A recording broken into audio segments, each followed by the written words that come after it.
Hello welcome to red short talks. സ്വാഗതം. ഇന്ന് നമ്മളൊരു സാങ്കേതിക വിശകലനത്തിലേക്ക് ആഴ്ന്നിറങ്ങിയാണ്.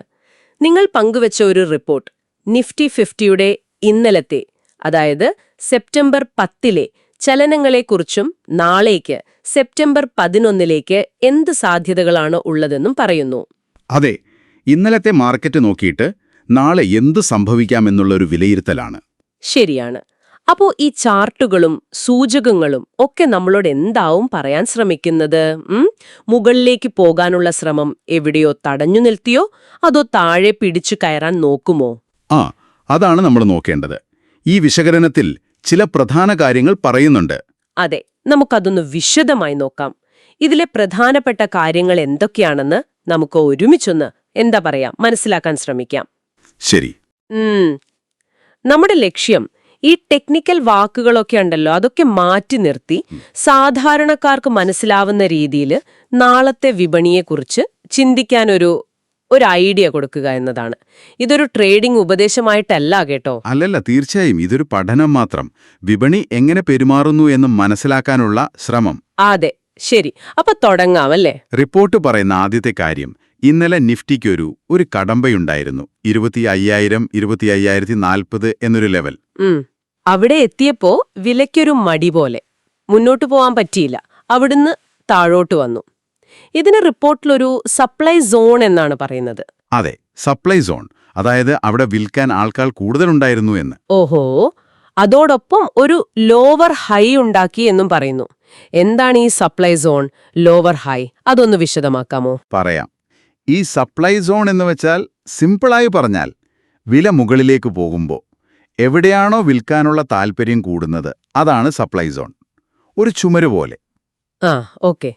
അവിടെ എത്തുമ്പോൾ വാങ്ങുന്നവരെക്കാൾ വിൽക്കുന്നവര് തൽക്കാലത്തേക്കൊന്ന് ശക്തരാവും. അപ്പോൾ വില താഴോട്ട് വരും. ശരി. ഇനി ലോവർ ഹൈ എന്ന് പറഞ്ഞാൽ തൊട്ടു മുൻപത്തെ ഉയർന്ന നില, ആ ഹൈ പോയിന്റ്, അതിനെ ബ്രേക്ക് ചെയ്യാൻ ഇപ്പോഴത്തെ ഈ കയറ്റത്തിന് സാധിച്ചില്ല. അതായത് മുകളിലേക്കുള്ള ആ ഒരു ഊർജം അതൊന്ന് കുറഞ്ഞു എന്ന് സൂചിപ്പിക്കുന്നു. അപ്പോ 25,040 കടക്കാൻ ഇന്നലെ പറ്റിയില്ല. അതൊരു തടസ്സമായി നിന്നു. അതെ, തൽക്കാലത്തേക്ക്. അപ്പോ താഴെ എവിടെയാണ് ഒരു താങ്ങ്? റിപ്പോർട്ടിൽ സപ്പോർട്ട് സോണുകളെക്കുറിച്ചും പറയുന്നുണ്ട്. വില താഴേക്ക് വരുമ്പോൾ പിടിച്ചു നിർത്താൻ സാധ്യതയുള്ള സ്ഥലങ്ങളാണ് ഈ സപ്പോർട്ട് സോണുകൾ. ഒരു സേഫ്റ്റി നെറ്റ് പോലെ. ശരി. ഈ റിപ്പോർട്ട് പ്രകാരം 2 പ്രധാന സപ്പോർട്ട് സോണുകൾ കാണുന്നുണ്ട്. ഒന്ന് 24,840, 24,880. ഓക്കെ. കുറച്ചുകൂടി താഴെ 24,740, 24,760 എന്ന റേഞ്ചിലും വേറൊരു സപ്പോർട്ടുണ്ട്. ഈ ലെവലുകളിൽ മുൻപ് വില വന്ന് താങ്ങി നിന്നിട്ടുണ്ടാവാം. അതുകൊണ്ട് ആളുകൾ അവിടെ വീണ്ടും വാങ്ങാൻ താൽപ്പര്യപ്പെട്ടേക്കാം. ഇതിനിടയിൽ ഒരു കാര്യം റിപ്പോർട്ട് പ്രത്യേകം പറയുന്നുണ്ട്. ഇന്നലെ ആ മുകളിലെ ലെവലില് 25,000, 25,040 വെറുതെ വില തട്ടിമടങ്ങുകയല്ല, അവിടെ സെല്ലിംഗ് വോള്യം, അതായത് വിൽപ്പനയുടെ അളവ്, അത് വളരെ കൂടുതലായിരുന്നു എന്ന്. അതിനെന്താ പ്രാധാന്യം? അത് വളരെ പ്രധാനപ്പെട്ട ഒരു പോയിന്റാണ്. കാരണം ഒരു പ്രധാന റെസിസ്റ്റൻസ് ലെവലിൽ ഉയർന്ന വോളിയത്തോടെ സെല്ലിംഗ് നടക്കുന്നു എന്ന് പറഞ്ഞാൽ ആ റെസിസ്റ്റൻസ് വെറും ടെക്നിക്കൽ ലെവൽ മാത്രമല്ല, അവിടെ ശരിക്കും ആളുകൾ വിൽക്കാൻ തയ്യാറായി നിൽക്കുന്നു എന്നാണ്. ഓഹോ. അത് ആ റെസിസ്റ്റൻസിന്റെ ശക്തി കൂട്ടുന്നു. കുറച്ചുപേർ മാത്രം വിറ്റതല്ല, നല്ല രീതിയിൽ സെല്ലിംഗ് പ്രഷർ അവിടെ ഉണ്ടായിരുന്നു എന്ന് നമുക്ക് മനസ്സിലാക്കാം. ശരി. അതുപോലെ RSI എന്നൊരു ഇൻഡിക്കേറ്ററിനെ പറ്റിയും പറയുന്നുണ്ട്. RSI 14 ഇപ്പോൾ 56 ആണെന്നും ഇത് ന്യൂട്രൽ ആണെങ്കിലും താഴെ ഓവർസോൾഡ് അവസ്ഥയിൽ നിന്ന് മുകളിലേക്ക് വരുന്നത് ഒരു ചെറിയ പോസിറ്റീവ് സൈൻ ആണെന്നും. എന്താണ് ഈ RSI 56 എന്നതുകൊണ്ട് എന്താ ഉദ്ദേശിക്കുന്നത്? RSI, അതായത് റിലേറ്റീവ് സ്ട്രെങ്ത് ഇൻഡെക്സ്. ഇതൊരു മൊമെന്റം ഇൻഡിക്കേറ്ററാണ്. വിപണിയുടെ ഇപ്പോഴത്തെ ശക്തി അളക്കാൻ സഹായിക്കും. വാങ്ങുന്നവരാണോ വിൽക്കുന്നവരാണോ കൂടുതൽ ശക്തരെന്ന് നോക്കാൻ. ഓക്കെ. ഇതിനൊരു സ്കെയിലുണ്ട്, 0 തൊട്ട് 100 വരെ. സാധാരണ 70 മുകളിൽ പോയാൽ ഓവർബോട്ട്, അതായത് കൂടുതൽ വാങ്ങി ഒരു ഇറക്കം വരാമെന്ന്. 30 താഴെ വന്നാൽ ഓവർസോൾഡ്, കൂടുതൽ വിറ്റു ഒരു കയറ്റം വരാം എന്നും പറയും. ഇപ്പൊ 56 ഇതിന്റെ രണ്ടിന്റെയും ഇടയ്ക്കാണ്. അതുകൊണ്ട് ന്യൂട്രൽ. വാങ്ങുന്നവരും വിൽക്കുന്നവരും ഏകദേശം ഒരു ബാലൻസിലാണ്. ശരി. ഓക്കെ. പക്ഷെ റിപ്പോർട്ട് പറയുന്നൊരു കാര്യം, ഇത് താഴെ നിന്ന് ഒരുപക്ഷെ ഓവർസോൾഡ് ലെവലിൽ നിന്നോ അതിനടുത്തുനിന്നോ മുകളിലേക്ക് കേറി വന്നതാണെങ്കിൽ അത് സെല്ലിംഗ് കുറഞ്ഞ് ബൈയിങ് ഇൻട്രസ്റ്റ് പതിയെ വരുന്നു എന്നൊരു സൂചന തരും. എങ്കിലും 56 എന്നത് ഒറ്റയ്ക്ക് നോക്കിയാൽ വലിയ ബുള്ളിഷ് സിഗ്നലൊന്നുമല്ല. ഓക്കെ, അപ്പോ ഇന്നലത്തെ ഒരു ചിത്രം കിട്ടി.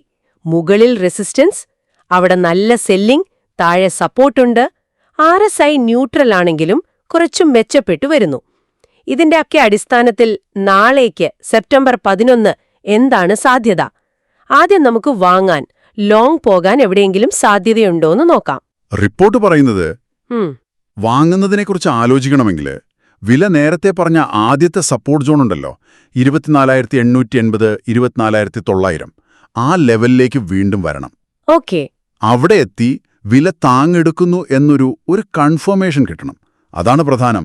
വെറുതെ അവിടെ എത്തിന്ന് വെച്ച് ചാടിക്കേറി വാങ്ങരുത്. ഒരു ബുള്ളിഷ് കൺഫർമേഷൻ കാൻഡിൽ വേണമെന്നാണ് റിപ്പോർട്ടിൽ പറയുന്നത്. അതെ അതെ, ഒരു പച്ച കാൻഡിലോ അല്ലെങ്കിൽ താഴോട്ട് പോകാൻ മടിക്കുന്ന പോലത്തെ ഒരു പാറ്റേണോ അവിടെ രൂപക്കിടണം. എന്തുകൊണ്ടാണ് ഈ കൺഫർമേഷൻ ഇത്ര പ്രധാനം? ആ ലെവലിലെത്തുമ്പോൾ വാങ്ങിയാ പോരെ? കാരണം സപ്പോർട്ട് ലെവൽ എപ്പോഴും വർക്ക് ചെയ്യണമെന്നില്ല. ചിലപ്പോൾ അത് ബ്രേക്ക് ചെയ്ത് താഴോട്ട് പോയേക്കാം. എന്താ പറയാ, അടിത്തറ ഉറപ്പാക്കിയിട്ട് പണിയുന്നതല്ലേ നല്ലത്. ശരിയാണ്. അതുപോലെ ആ ലെവലിൽ എത്തിയ ശേഷം ശരിക്കും വാങ്ങാൻ ആളുകൾ വരുന്നുണ്ടോ എന്ന് നോക്കണം. ഒരു നല്ല ബുള്ളിഷ് കാൻഡിൽ കാണിക്കുന്നത് ആ സമയത്ത് ആ ലെവലില് വാങ്ങുന്നവർക്ക് സെല്ലേഴ്സിനേക്കാളും കുറച്ചുകൂടി ശക്തി കിട്ടിയെന്നാണ്. അതൊരു ഗ്രീൻ സിഗ്നൽ പോലെയാണ്. അപ്പോൾ ആ സിഗ്നൽ കിട്ടിയ ശേഷം 24,850, 900 റേഞ്ചിൽ നിന്ന് വാങ്ങിയാൽ എവിടം വരെ പോകാൻ സാധ്യതയുണ്ട്? ടാർഗറ്റുകൾ എന്തൊക്കെയാണ്? 2 ടാർഗറ്റുകളാണ് റിപ്പോർട്ട് പറയുന്നത്. ആദ്യത്തേത് ടാർഗറ്റ് 1 24,970, 24,990. ഓക്കെ, ഇത് ശ്രദ്ധിച്ചാൽ മനസ്സിലാവും. ഇന്നലെ വില തട്ടിമടങ്ങിയ 25,000 ലെവലിന് തൊട്ട് താഴെയാണ്. സ്വാഭാവികമായും സപ്പോർട്ടിൽ നിന്ന് കയറിയാൽ ആദ്യത്തെ തടസ്സം അവിടെയായിരിക്കുമല്ലോ. ശരിയാണ്. ഇനി അതും കടന്നാൽ ടാർഗറ്റ് 2 ആയി പറയുന്നത് 25,030, 25,050 ആണ്. ഇത് നമ്മൾ ആദ്യം പറഞ്ഞ ആ സപ്ലൈ സോണിന്റെ മുകൾ ഭാഗം വരെ വരും. ഓഹോ, ആ ചുമരിന്റെ മുകൾ ഭാഗം വരെ. അതെ. ലാഭം പോലെ തന്നെ പ്രധാനമാണല്ലോ നഷ്ടം ലിമിറ്റ് ചെയ്യുന്നത്. സ്റ്റോപ്പ് ലോസ് എവിടെ വെക്കണം? പിന്നെ വോളിയത്തിന്റെ കാര്യം വീണ്ടും പറയുന്നുണ്ടല്ലോ. സ്റ്റോപ്പ് ലോസ് നിർബന്ധമാണ്. നമ്മൾ വിചാരിച്ച പോലെ എല്ലാ കാര്യങ്ങൾ പോകുന്നതെങ്കിൽ രക്ഷപ്പെടാൻ. ഈ ലോങ് ട്രേഡിന് സ്റ്റോപ്പ് ലോസ് 24,840 താഴെ വയ്ക്കാനാണ് നിർദ്ദേശം. കാരണം ആ ലെവലാണ് നമ്മൾ നോക്കിയ സപ്പോർട്ട് സോണിന്റെ താഴ്ന്ന ഭാഗം. അത് ബ്രേക്ക് ചെയ്താൽ പിന്നെ ആ വാങ്ങലിന് അടിസ്ഥാനമില്ലാതാവും. ശരി. വോളിയത്തിന്റെ കാര്യവും ശ്രദ്ധിക്കണം. വില 24,880 മുകളിലേക്ക് കയറുമ്പോൾ നല്ല വോളിയം ഉണ്ടോയെന്ന് നോക്കണം. നല്ല വാങ്ങൽ താൽപ്പര്യത്തോടെ കൂടുതൽ ആളുകളുടെ പങ്കാളിത്തത്തോടെയാണെങ്കിൽ ആ മുന്നേറ്റത്തിന് വിശ്വാസ്യത കൂടും. ഓക്കെ, അപ്പോൾ ലോങ് പോകാനുള്ള സാധ്യത ഏകദേശം മനസ്സിലായി. ഇനി മറുഭാഗം, വിൽക്കാൻ, അതായത് ഷോർട്ട് ചെയ്യാൻ എവിടേക്കാണ് അവസരം? ഷോർട്ട് ചെയ്യാനും 2 സാധ്യതകൾ പറയുന്നുണ്ട്. ആദ്യത്തേത് ഇന്നലെ നമ്മൾ കണ്ട അതേ റെസിസ്റ്റൻസ് സോൺ 25,000, 25,040. ഓക്കെ, അവിടെ തന്നെ. അതെ, വില വീണ്ടും അവിടെ എത്തി താഴേക്ക് തിരിയുന്നതിന്റെ ലക്ഷണം കാണിച്ചാൽ, ഒരു ബേറിഷ് കാൻഡിലൊക്കെ വന്നാൽ അവിടെ നിന്ന് ഷോർട്ട് ചെയ്യാൻ നോക്കാം. അപ്പോൾ ടാർഗറ്റ് എവിടെയായിരിക്കും? സ്റ്റോപ്പ് ലോസോ? ഈ സാഹചര്യത്തിൽ ടാർഗറ്റ് വരുന്നത് 24,880, 24,860 റേഞ്ചാണ്. അതായത് ആദ്യത്തെ സപ്പോർട്ട് ലെവൽ. റെസിസ്റ്റൻസിൽ നിന്ന് ഇറങ്ങിയാൽ അടുത്ത സപ്പോർട്ടിലേക്കാണല്ലോ സാധാരണ പോവുക. സ്റ്റോപ്പ് ലോസ് 25,070 മുകളിൽ വയ്ക്കാനാണ് പറയുന്നത്.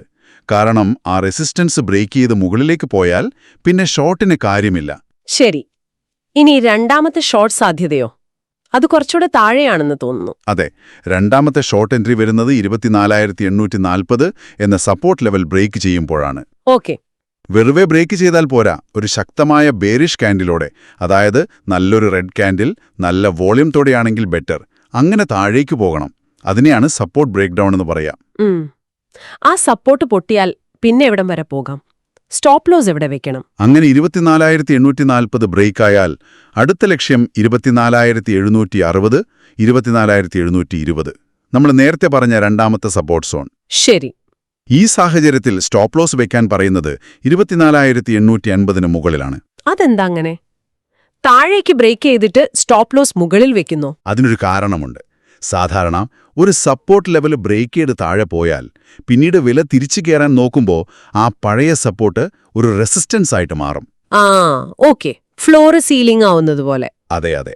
അതുകൊണ്ട് ആ ബ്രേക്ക് ചെയ്ത ലെവലിന് മുകളിലേക്ക്, അതായത് 24,880 മുകളിലേക്ക് വില തിരിച്ചു കയറിയാൽ ആ ബ്രേക്ക് ഡൗൺ ഒരുപക്ഷെ ഒരു ഫേക്ക് സിഗ്നൽ ആയിരുന്നിരിക്കാം. അതുകൊണ്ടാണ് സ്റ്റോപ്പ് ലോസ് അവിടെ വയ്ക്കുന്നത്. ശരി ശരി. അപ്പോ ലോങ് പോകാനും ഷോർട്ട് പോകാനും സാധ്യതയുണ്ട്, പക്ഷെ ഓരോന്നിനും അതിൻ്റെതായ കണ്ടീഷൻസും കൺഫർമേഷനും വേണം. ഇതെല്ലാം കൂടെ നോക്കുമ്പോൾ നാളത്തേക്ക് ഒരു ഓവറോൾ ചിത്രം എന്താണ്? ഒരു റേഞ്ചിനുള്ളിൽ തന്നെ നിൽക്കുവോ? റിപ്പോർട്ട് സൂചിപ്പിക്കുന്നത് തൽക്കാലം നിഫ്റ്റി ഒരു റേഞ്ചിൽ തന്നെ തുടരാനാണ് സാധ്യത കൂടുതലെന്നാണ്. താഴെ ഏകദേശം 24,840, മുകളിൽ 25,040. ഇതിനിടയിൽ ഈ റേഞ്ചിന്റെ അറ്റങ്ങളിലെത്തുമ്പോഴാണ് നമ്മൾ ഈ പറഞ്ഞ ട്രേഡ് സാധ്യതകൾ വരുന്നത്. ഓക്കെ. എപ്പോഴാണോ ഈ റേഞ്ച് ബ്രേക്ക് ചെയ്യുന്നത്, ഒന്നുകിൽ മുകളിലേക്ക് 24,040 കടന്നുപോകുന്നു, അല്ലെങ്കിൽ താഴെ 24,840 ബ്രേക്ക് ചെയ്യുന്നു, അപ്പോഴാണ് കുറച്ചുകൂടി വ്യക്തമായൊരു ദിശ കിട്ടുക. എപ്പോഴാണ് കൂടുതൽ ബുള്ളിഷ് ആകുന്നത്, എപ്പോഴാണ് ബെയറിഷ് ആകുന്നത്? റിപ്പോർട്ട് അനുസരിച്ച് കൂടുതൽ ബുള്ളിഷ് ആകുന്നത് വില 24,900 മുകളിൽ സ്റ്റേബിളായി നിൽക്കുകയും അതോടൊപ്പം RSI 60 കടക്കുകയും ചെയ്യുമ്പോഴാണ്. RSI 60 കടക്കുന്നത് മൊമെന്റം കൂടുന്നതിന്റെ സൂചനയാണ്. ശരി. ബെയറിഷ് ആകുന്നത് ഒന്നുകിൽ ആ 25,000 റെസിസ്റ്റൻസ് ശക്തമായി തുടരുകയോ അല്ലെങ്കിൽ 24,840 ബ്രേക്ക് ചെയ്ത് താഴേക്ക് പോവുകയോ ചെയ്യുമ്പോഴാണ്. പക്ഷേ ഓർക്കണം, ഇതൊക്കെ സാധ്യതകൾ മാത്രമാണ്. തീർച്ചയായും. ഈ ലെവലുകളും കണ്ടീഷൻസും മനസ്സിൽ വെച്ചാൽ നാളെ മാർക്കറ്റ് എന്ത് ചെയ്യുന്നുവെന്ന് നോക്കി മനസ്സിലാക്കാൻ കുറച്ചുകൂടി എളുപ്പമാവും, അല്ലേ? അതെ. വെറുതെ കയറുമ്പോഴും ഇറങ്ങുമ്പോഴും പേടിക്കാതെ എന്തുകൊണ്ടാണിത് സംഭവിക്കുന്നത് എന്നൊരു ധാരണ കിട്ടും. അപ്പോ നമ്മൾ ഇന്ന് വിശദമായി നോക്കിയത് നിങ്ങൾ തന്ന നിഫ്റ്റി 50 അനാലിസിസ് ആണ്. ഇന്നലത്തെ പ്രധാന ലെവലുകൾ, അതായത് 25,040 റെസിസ്റ്റൻസ്, അവിടുത്തെ വോള്യൂം, താഴെയുള്ള 24,880, 24,760 സപ്പോർട്ടുകൾ, RSI, ഇതൊക്കെ നമ്മൾ ചർച്ച ചെയ്തു. പിന്നെ നാളത്തേക്കുള്ള സാധ്യതകൾ, സപ്പോർട്ടിൽ നിന്ന് ലോങ് പോകാനുള്ള സാധ്യത, അതിന്റെ കൺഫർമേഷൻ, ടാർഗറ്റുകൾ, സ്റ്റോപ്പ് ലോസ്, അതുപോലെ റെസിസ്റ്റൻസിൽ നിന്നോ സപ്പോർട്ട് ബ്രേക്ക് ചെയ്താലോ ഷോർട്ട് പോകാനുള്ള സാധ്യതകളും ടാർഗറ്റുകളും സ്റ്റോപ്പ് ലോസും. അതെ, ഈ അനാലിസിസ് വളരെ കൃത്യമായ ലെവലുകൾ തരുന്നുണ്ട്. പക്ഷെ ഒരു കാര്യം ഓർക്കണം, ടെക്നിക്കൽ അനാലിസിസ് എന്നത് സാധ്യതകളെക്കുറിച്ചുള്ള പഠനമാണ്. ഇതൊരു പ്രവചനമല്ല. ശരിയാണ്. വിപണിയെ സ്വാധീനിക്കാൻ ഒരുപാട് കാര്യങ്ങളുണ്ട്, ഈ ചാർട്ടിൽ കാണാത്ത പലതും. അതുകൊണ്ട് ഈ ചർച്ച നിർത്തുമ്പോൾ നിങ്ങൾക്ക് ചിന്തിക്കാൻ ഒരു ചോദ്യം തരാം. ഈ റിപ്പോർട്ടിൽ പറയാത്ത, പക്ഷെ നാളത്തെ നിഫ്റ്റിയെ ചിലപ്പോൾ കാര്യമായി സ്വാധീനിക്കാൻ സാധ്യതയുള്ള ഘടകങ്ങൾ എന്തൊക്കെയാവാം? ഓഹോ. ഒരുപക്ഷേ ഗ്ലോബൽ മാർക്കറ്റിൽ എന്തെങ്കിലും വലിയ ന്യൂസ്, അല്ലെങ്കിൽ നാളെ വരുന്ന ഏതെങ്കിലും ഡേറ്റ, അല്ലെങ്കിൽ ആരും പ്രതീക്ഷിക്കാത്ത എന്തെങ്കിലും സംഭവം. ഈ ടെക്നിക്കൽ ലെവലുകൾ, ഈ സപ്പോർട്ടും റെസിസ്റ്റൻസും, അത്തരം വാർത്തകൾ വരുമ്പോൾ എത്രത്തോളം പിടിച്ചു നിൽക്കും? ഈ അനാലിസിസിനോടൊപ്പം ഈ കാര്യങ്ങൾ കൂടി ചേർത്തുവച്ച് നാളത്തെ മാർക്കറ്റിനെ ഒന്ന് നോക്കിയാലോ? വളരെ നല്ലൊരു പോയിന്റ്. ടെക്നിക്കൽ അനാലിസിസ് മാത്രം പോരാ, ചുറ്റുമുള്ള കാര്യങ്ങളും ശ്രദ്ധിക്കണം. ഈ വിശദമായ ചർച്ചയ്ക്ക് വളരെ നന്ദി. നന്ദി. അടുത്ത തവണ പുതിയൊരു വിഷയവുമായി വീണ്ടും കാണാം.